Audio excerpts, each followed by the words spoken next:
religion, and theological education. It is now a great privilege to present him to you, the Reverend Dr. Jeremiah A. Wright, Jr.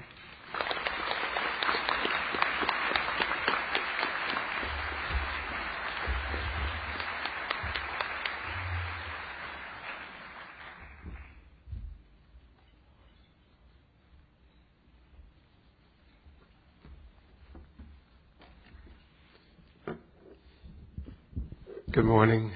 Good morning. Before acknowledging the guests at the dais and the dignitaries with us, I have to acknowledge my family. When I saw Sister Lucy, Dr. Lucy, she asked me if they were living here now. My grandson is a junior at Howard University, Jeremiah Wright Haynes. My other family members do not live here. My daughter, his mom, Jerry Wright. My brother is somewhere in the room. He spoke to me. There he is, Eugene Solomon. And my sister, Mary Stallworth. Mary Stallworth. To J.C., I did not ask anybody what your name really was. But given the fact that she's quoting from Dr. King every time she stands up, I would like to acknowledge our Mistress of Ceremony, J.C. Jesus Christ Haywood.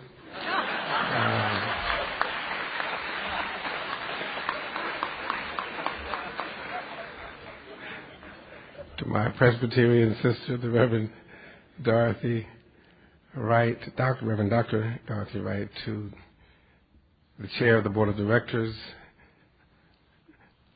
Ms. Alexis Roberson, to the members of the City Council who are with us this morning, to Mayor Fenty, who has about 7 of these engagements to make today, to Honorable Eleanor Holmes Norton, Honorable Vincent Gray, Mr. Dickie Carter, Ms. Stiff, Jasmine, and the other winners this year's Joseph Beaver Scholarships, to the Hall of Fame awardees, to my sisters and brothers in Christ and in creation. Dickie Clark was my neighbor in addition to Judge. I want to thank Judge Anise Wagner for her gracious introduction, but Dickie was on the other side of me. And for the entire breakfast, as he talked to Jasmine, he kept right in my face just like this, the time sheet.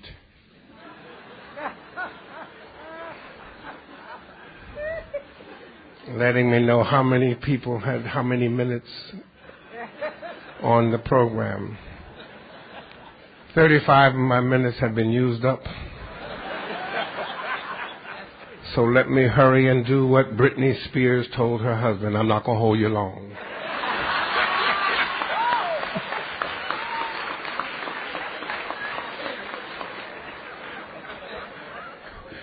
In the first book of Joshua, the first few verses are rendered from the 11th century vowel, the Masoretic Hebrew text, into contemporary English by the New Revised Standard Translators as follows. After the death of Moses, the servant of the Lord spoke to Joshua, son of Nun, Moses' assistant, saying, my servant Moses is dead.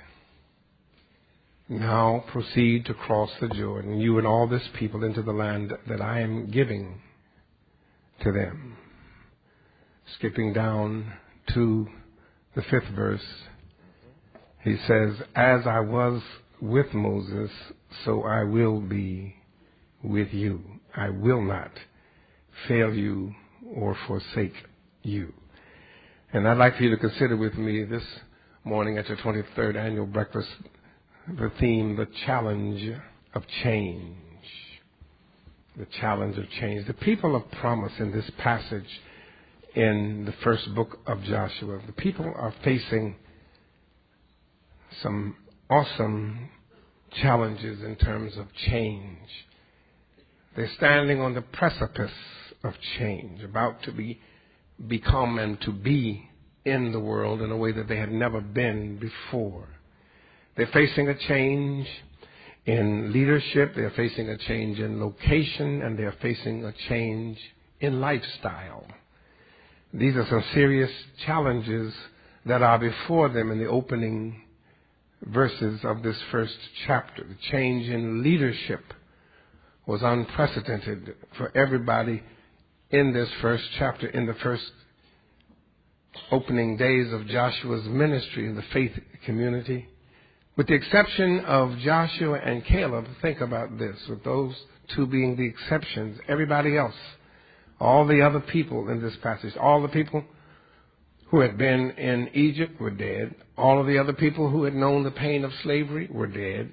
All of the other people who had seen the mighty acts of God, they were dead. The only leadership that these people had known was the leadership of Moses. And now Moses, the verse 1 starts off telling us, is dead. They faced a monumental change in the area of leadership. A change some of you are old enough to remember on April the 5th, 1968, when Martin was dead. Psychologists say that the change in leadership puts people who've only known one leader in a state of crisis. In addition to the change in leadership, however, these people in this passage also face a monumental change in the area of location. All of this generation, with the exception of Joshua and Caleb, all of this generation in Joshua 1 had been born in the wilderness. They knew Hazeroth, they knew Paran. Wilderness was their location. They knew Sin, they knew Rephidim. Wilderness was their location. They knew Sinai, they knew Taberah. Wilderness was their location. They knew the tabernacle, the tent of meeting. They knew camps. They knew how to pitch camp, how to tear down a camp. They knew Kibroth Hattaavah. Their address was in the wilderness. The wilderness was their location. That is the only place these people in chapter 1 had ever known. And now they are moving. Now they're changing from living in camps to living in Canaan. They were changing location. They were moving from living in hastily pitched tents to living in permanent houses. Houses that Moses had warned them about, houses that they had not built, and houses that just might tempt them to forget about the Lord. Moses said that. Jeremiah Wright did not say that. Moses said that when God's people move into fine houses and no longer live in shaky shacks, they have a tendency to forget the Lord whom they loved while they lived in those shaky shacks. They were moving from huts to houses. They were changing their address. They were changing location. And one thing I want you to remember before we move away from this point is that some people tend to think of the wilderness experience as an awful experience, a barren experience, or a bad experience. Some of my members say to me, Reverend, I'm in my wilderness season right now. But if you read the record, what you soon find out and are reminded of is the fact that God was in the wilderness right there with them the entire time. God does not leave you in the wilderness. God teaches you many lessons about life, about yourself, and about the way God provides when you are in the wilderness. In fact, there's some stuff that you can only learn in the wilderness, stuff you can learn in the wilderness that you can't learn living in Canaan when you're on Easy Street. And many times you are closer to God in the wilderness than you ever will be in the promised land. But here in this first chapter of Joshua, the people of promise are not only facing a monumental change in the area of leadership, they're also facing a monumental change in the area of location. And that also puts them in a state of crisis. Say crisis. And on top of that, as Moses warned them in Deuteronomy, the 6th chapter, a change in location will also bring about a change in lifestyle. Throughout the wilderness years, they were one closely knit community. They had other ethnic groups as a part of their group, yes. They worked together, they traveled together, they moved together, and they worshiped together. Plus, in the wilderness, the enemy was clearly defined. But over in Canaan, there was going to be a change in lifestyle. In Canaan, you are no longer in a closely knit community where everybody worships the Lord on the Lord's day. In Canaan, you find yourself living next door to folk who don't believe what you believe, folk who don't worship as you worship, folk who don't love the Lord like you love the Lord, folk who don't even go to church, folk who worship wealth and will try to get you to worship what they worship. In Canaan, the enemy ain't so easily discerned or defined anymore. In Canaan, there is a change in lifestyle. Some folk in Canaan look like you and think like the enemy. Don't say nothing to your neighbor, just look at him. Just look at the person sitting next to you. It is called assimilation. It's called acculturation. In Canaan, your children will want to do everything they see the Canaanite kids do. In Canaan, there is a change in lifestyle. In Canaan, everybody ain't on the same page anymore. In Canaan, there are some folk who see nothing wrong with killing for no reason or for silly reasons. They will kill you with drugs or they will kill you with war. They don't need a justification for war. They can make up one and get a majority of folk to believe the made-up lie in spite of what truth is staring them right in the face. In Canaan, you will find folk who say, my mind is made up. Don't try to confuse me with the facts. The fact is, Mr. President, there were no weapons of mass destruction. I'm talking about the President of the City Council. And as a result, 3,000 Americans are dead. Hundreds of thousands of Iraqis are dead. But we stopped that gay marriage talk, didn't we? The fact is, there was no connection between 9/11 and Iraq. There was no connection between Saddam Hussein and Osama bin Laden. There was no connection between Al-Qaeda and the Ba'athist Party. We lied to you to take you to war. Yeah, but we stopped those folk who believe in abortion. We done killed 150,000 to 655,000, depending on the World Health Organization figures, civilians. But we're talking about stopping abortion? The fact is, Yasser Arafat was a freedom fighter, just like Nelson Mandela, but we call him a terrorist. The fact is, black folk are still dying in Sudan and in Haiti, and ain't nobody doing a damn thing about it. That's a fact. That's a fact. Fact is, the United States caused the trouble in Haiti. Well, that may be, but the Dow Jones is up, and America is safer today because of the cowboy. In Canaan, you'll find an ideology that says my mind is made up. Don't confuse me with the fact. The fact is, Michael Moore was right. Kanye West was right. We've got an administration that can get help to tsunami victims over in Thailand in a matter of hours. Victims vacationing at plush resorts on the island of Phuket. But the same administration cannot get help for hurricane victims in New Orleans, Gulfport, Biloxi, here in America for 4 days. Victims who were poor and black and drowning as the levees broke and Lake Pontchartrain came rushing in. The fact is, the media could get there, but the military couldn't. The fact is, the TV cameras could get there, but FEMA couldn't. For 4 days, the National Guard couldn't. For 4 days, food couldn't. For 4 days, bottled water couldn't get there. For 4 days, that's the fact. Yeah.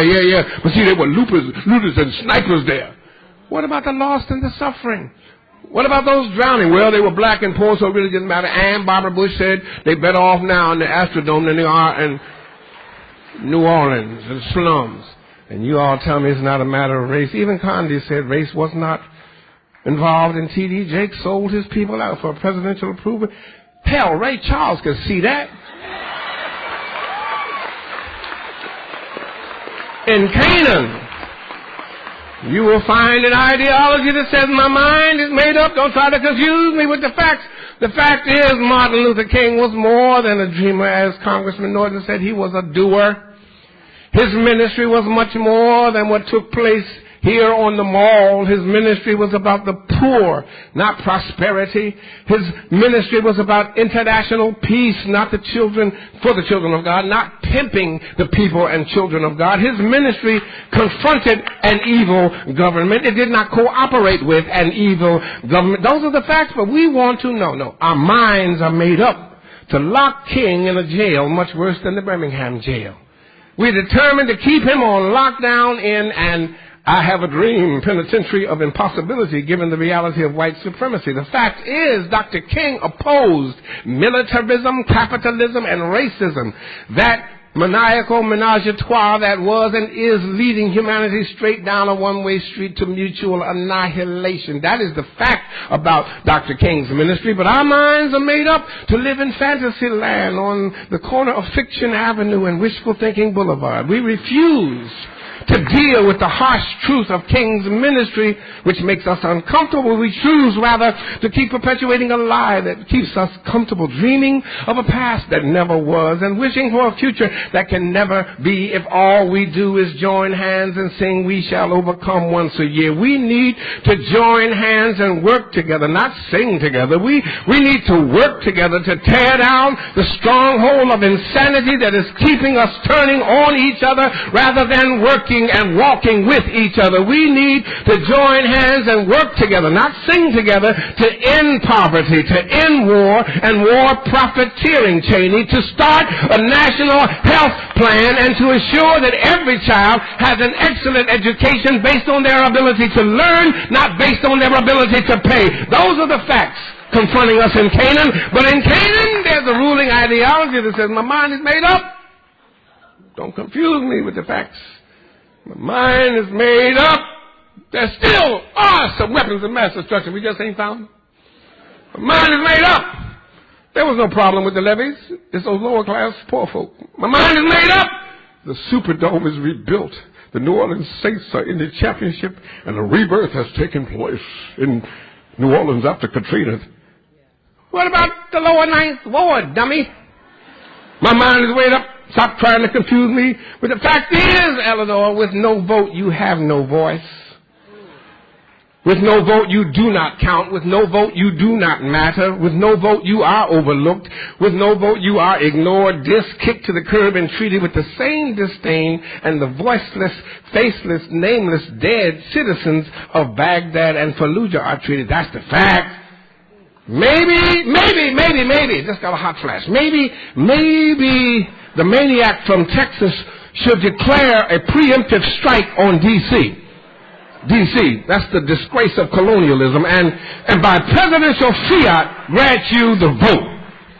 My mind is made up. Don't try to confuse me with the fact. In Canaan, there's also a theology which blesses the murder of millions in the name of peace. Peace as we define it and on our terms only. In Canaan, there's a radical change in lifestyle from what life used to be in the wilderness.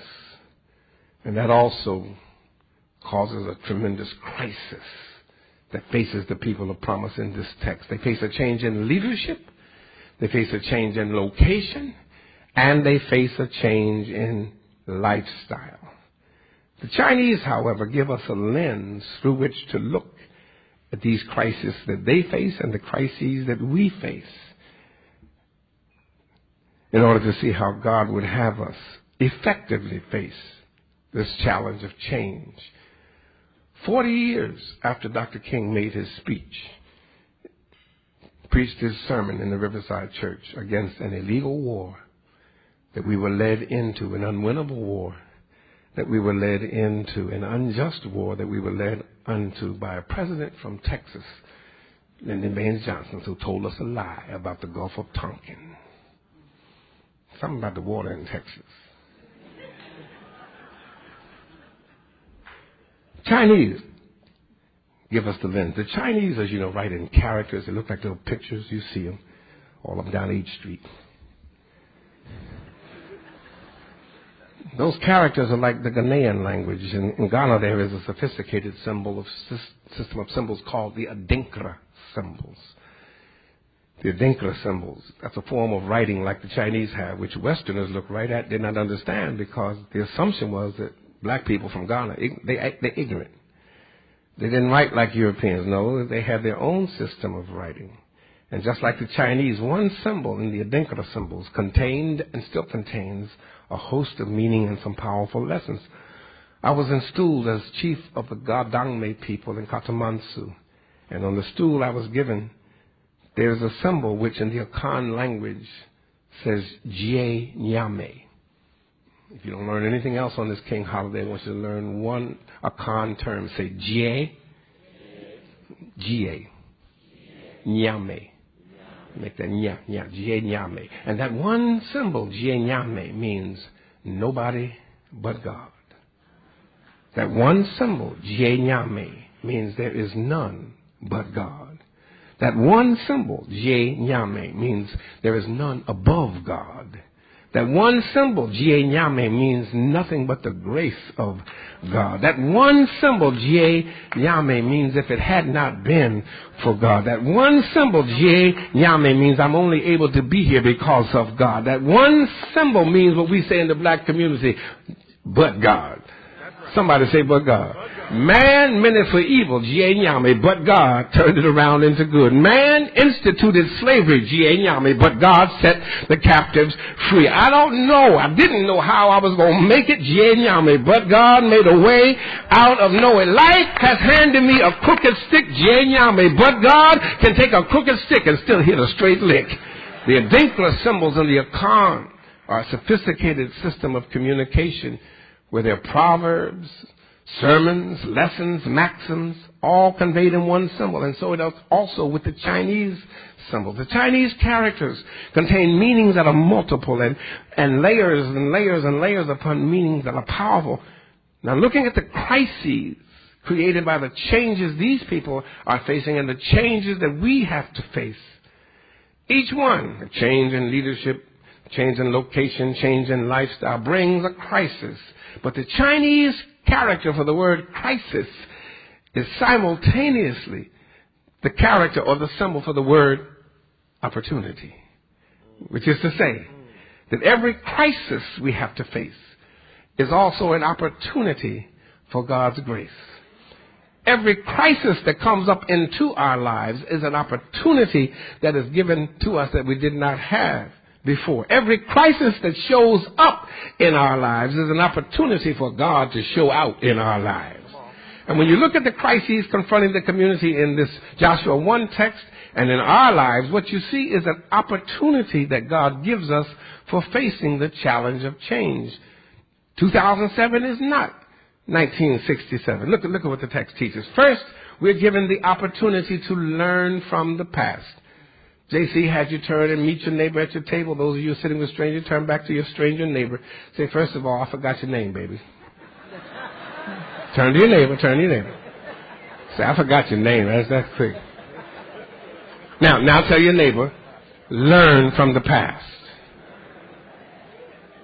When God says in this text, my servant Moses is dead, I want you to stop just with my servant Moses. That's the past. Moses was an unparalleled servant of God, and his record cannot be changed.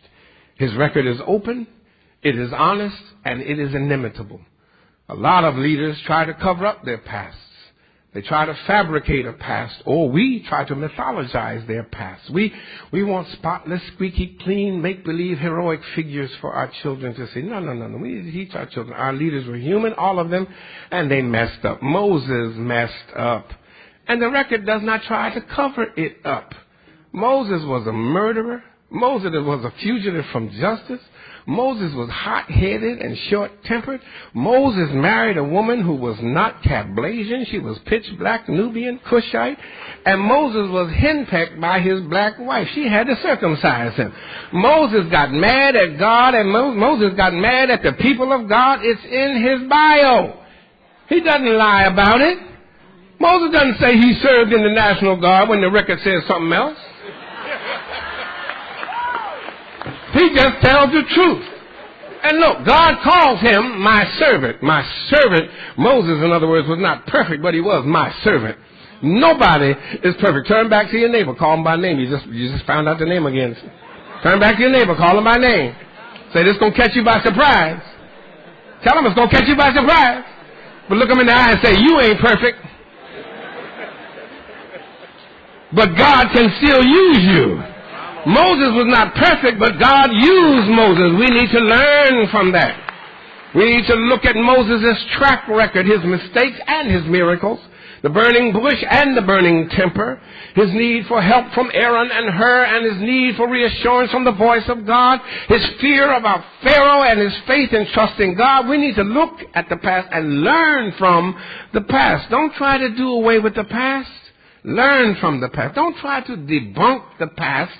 Learn from the past. Dr. Wright doesn't sing this in the Presbyterian Church. Presbyterian Church just started singing gospel music in 1968. But all the kids in the Presbyterian Church today, along with the kids in the Anglican Church and the Baptist Church, we love, my grandson is a music major, we love contemporary gospel. I love Byron Cage and Kirk Franklin. I love Kirk Whalum. I even love Kanye West. But we need to learn from a world that some of our kids have never heard. We need to learn from, I love the Lord, He heard my cry. See, we need to learn how our grandparents who sang common meter had nothing, yet they could raise their children, keep clothes on their back, keep food on the table, and with nothing build churches, with nothing build black schools, colleges, and universities, with nothing teach dignity, with nothing provide and produce a Harriet Tubman and a Henry McNeil Turner. We need to learn from our past. The past has many lessons to teach us. When God says, my servant Moses, God is talking about a glorious past. A burning bush, the contest with Pharaoh, the Red Sea experience, deliverance, worship, reassurance, miracles. God uses words that point back to the past. But then when God says, my servant Moses is dead, God is talking about the present. He was my servant. That's past tense. He is dead right now. That's present tense. In fact, when you read that text, no matter what translation you use, the very next word after dead is the word now. Now proceed to cross the Jordan. Now, that's the present. Here's how you deal with the challenge of change. You learn from the past, but you live in the present. You can't live in the past. You can learn from the past, but you've got to live in the present. I'm going to give you a quick tip on how to do that. All you have to learn how to do is to say this. Practice it right now. Turn back to your neighbor, put a smile on your face. Say, I keep forgetting your name. What's it? Turn back to your neighbor. Put a smile on your face and tell your neighbor this. Say, that was then, but this is now. See, this is how you live in the present. That was then, but this is now. See, Moses, that was then, and then was all right, but this is now, and I got to deal with the now. Now, some of you don't go to church. I understand that. I used to live here. So you don't know the 7 last words that I run into in the church community. And I don't mean the 7 last words you hear preached on Good Friday. I'm talking about the 7 last words that kill churches. We never did it that way before. Those are folk who living in the past. They got an 8-track mentality living in the MP3 reality. Living in the past. Some of y'all don't do church. But I have found out that some of y'all who don't do church, you stuck in the past too. In terms of what used to be. And I'm going to talk to all you non-churchgoers and 1 or 2 churchgoers right now. Just look around the table. Don't say nothing to them. Just look around the table. See who resonates with this. Memories.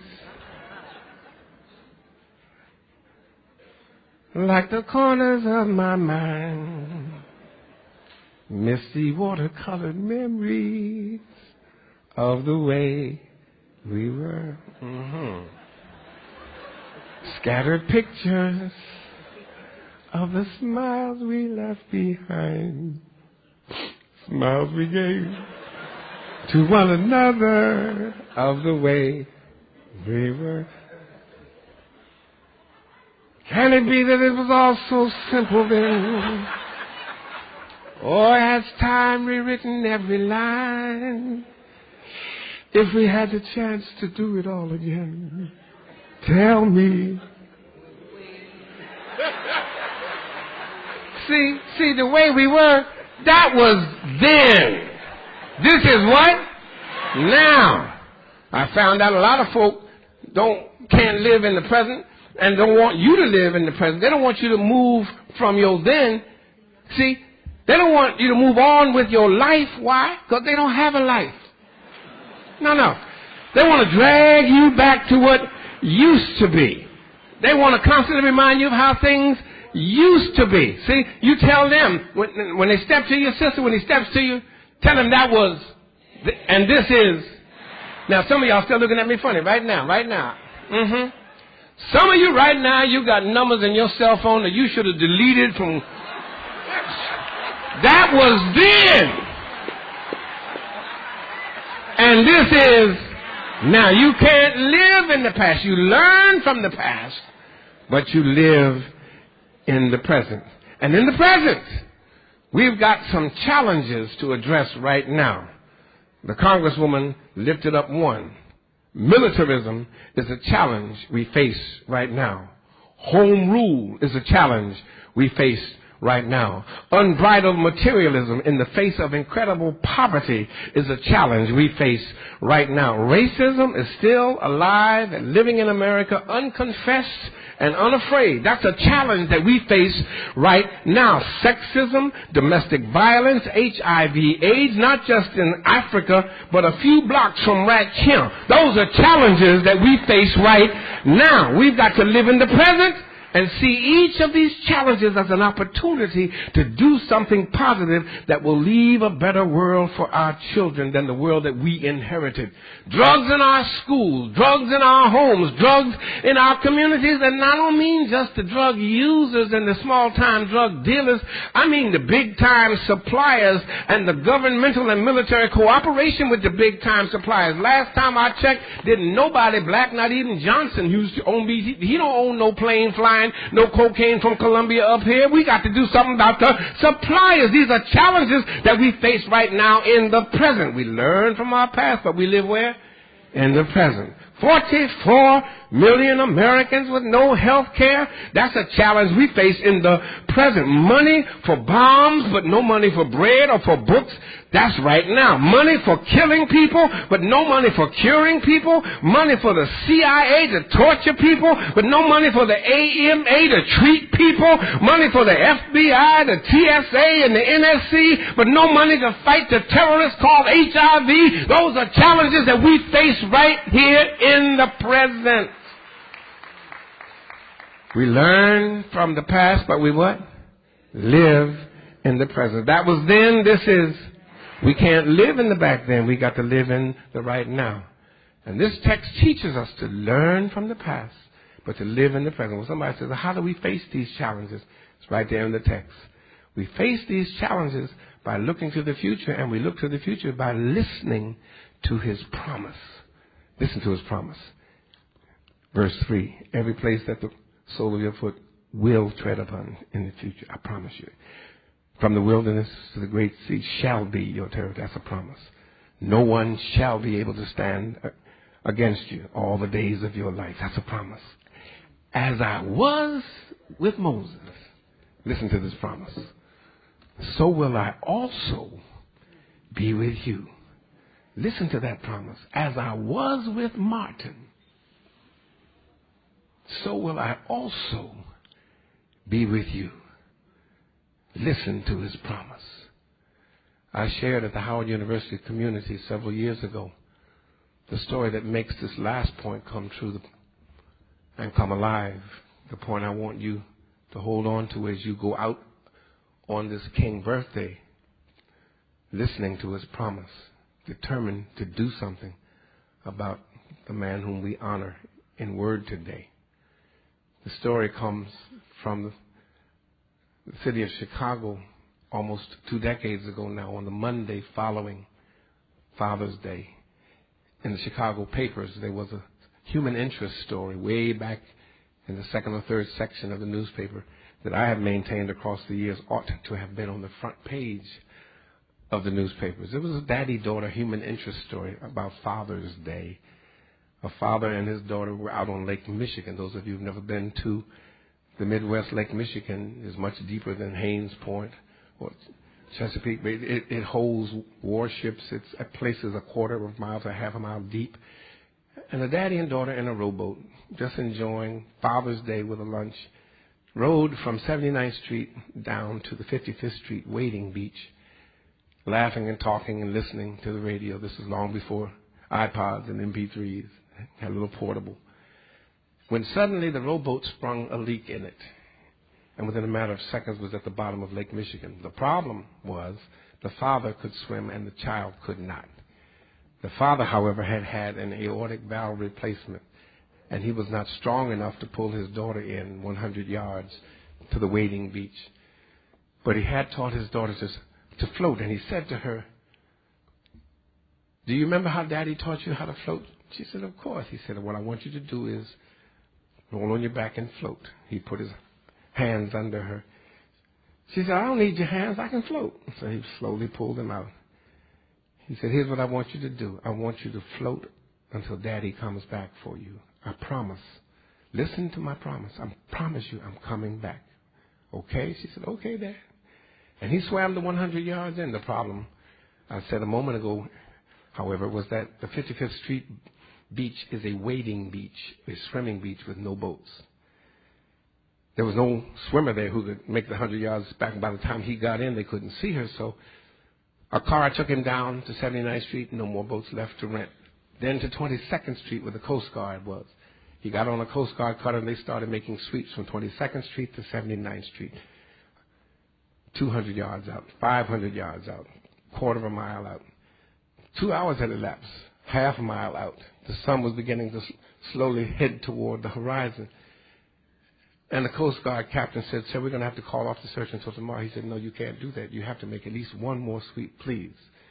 So with the sun just about to sink behind Lake Michigan, the Coast Guard cutter, a mile and a half out, 3 hours after he had left her, saw a polka dot dress bobbing in the water. The father tried to jump off the cutter into the water to go get his daughter, and the captain said, "Sir, we can get there a lot faster on this boat than you can swimming." But then he turned to the men, his crew, and said, "Get out the CPR equipment. Get out the defibrillator. Not for her. You know she's dead. But he's got a bad heart, and he's going to have a heart attack, I'm sure, when he finds out his daughter cannot be resuscitated." They got out the CPR equipment, and the cutter steamed toward her. When they got about 25 to 30 feet from her, however, instead of being dead, do you know what she was doing? She was not only floating, she was singing. Singing.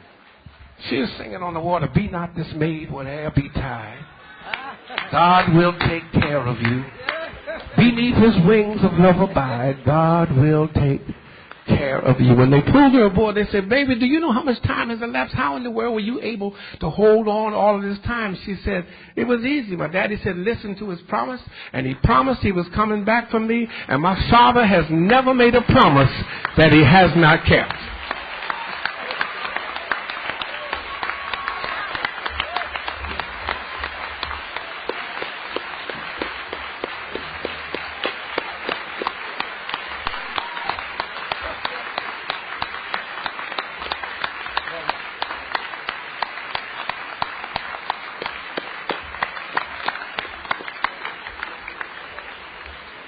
We have truly been treated this morning by those prolific words by our distinguished keynote speaker.